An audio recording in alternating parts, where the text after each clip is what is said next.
Average thinkers. That is how President William Ruto has just described Kenyans.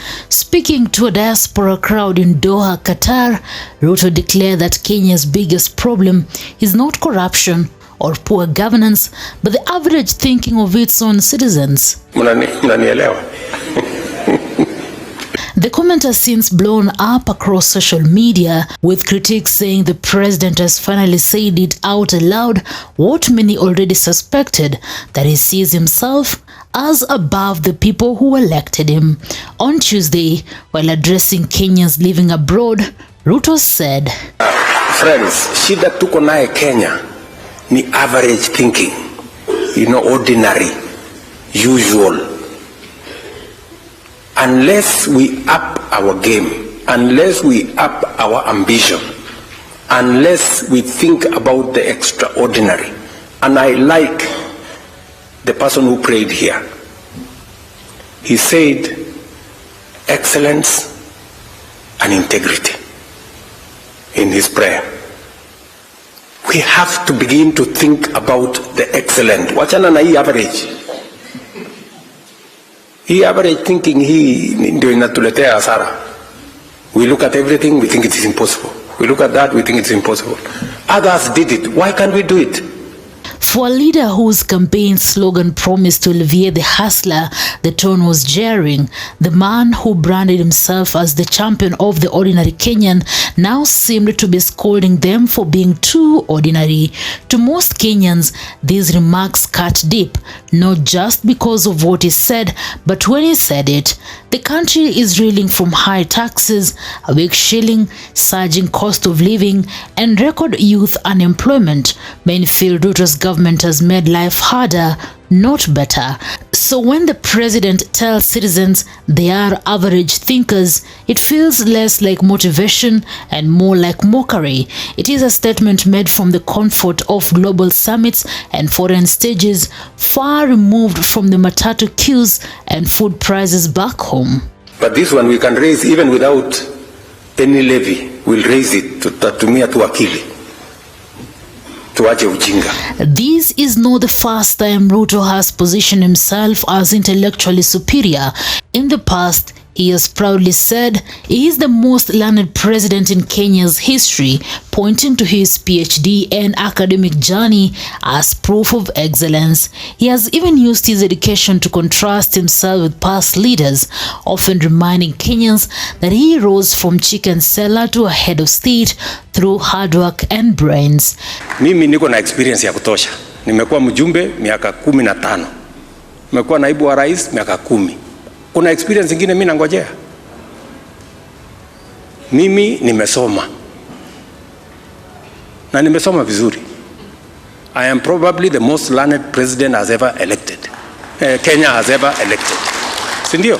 But here is the irony. While he lectures citizens about ambition and innovation, his own administration is accused of stifling the very environment needed for such creativity through heavy taxation, policy inconsistency, and shrinking middle class. Ruto's Doha speech was tied to his bottom-up economic transformation agenda better, which he said depends on citizens thinking big.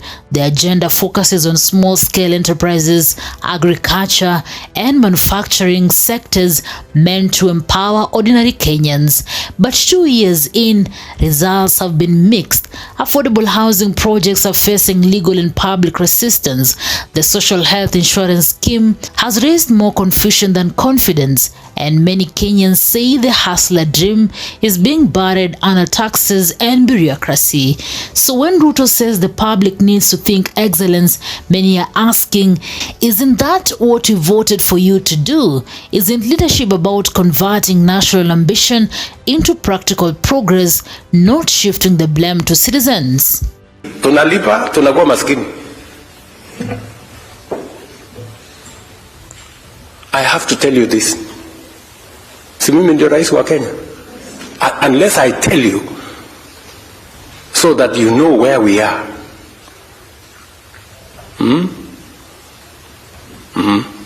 It's good for you to know. It is good. It's good for you to know. Yes. Because hakuna haja ya kufichana. We have to tell each other the truth. So we must stop this small thinking. I am very happy that now we are growing our own savings. Ruto's defenders argue he is misunderstood, that his message was about mindset, not mockery. They say he is calling for Kenyans to dream bigger, to stop settling for mediocrity. But critics counter that his tone betrayed a growing detachment from reality. It is one thing to inspire, it is another to lecture a nation you've burdened with new levies and told to tighten belts. The optic matter when a president who has been globe-trotting for months lectures struggling citizens about ambition. It sounds less like a vision and more like arrogance wrapped in intellectual packaging. Online Kenyans did not hold back. Memes flooded X, with users joking that average thinkers are the same people footing Ruto's new tax bills. Others post a sarcastic list of things they are thinking excellently about, from fuel prices to unga.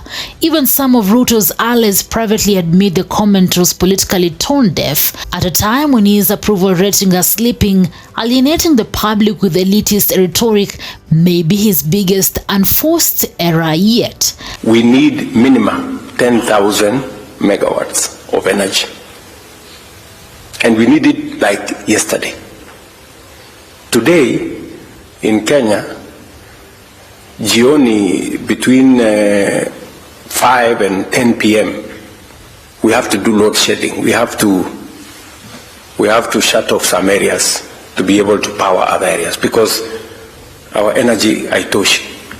There is a fine line between being visionary and being condescending. President William Ruto's message could have inspired, but the delivery exposed a widening gulf between him and the ordinary Kenyans he once called hustlers. Maybe he's right. Kenya does not need bold thinkers, but leadership too requires humility, the wisdom to know that brilliance means little if it alienates the very people you claim to uplift. Tuko na problem.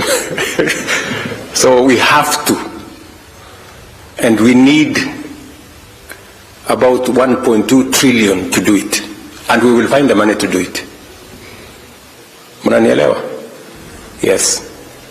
Otherwise, we will be left behind. Huyu Thiko huyu is my technology advisor. AI, if we are left behind, tutakwama milele. So we cannot afford to be left behind this time. And AI. Newsroom, Maisha TV, Reader Kering Chubet.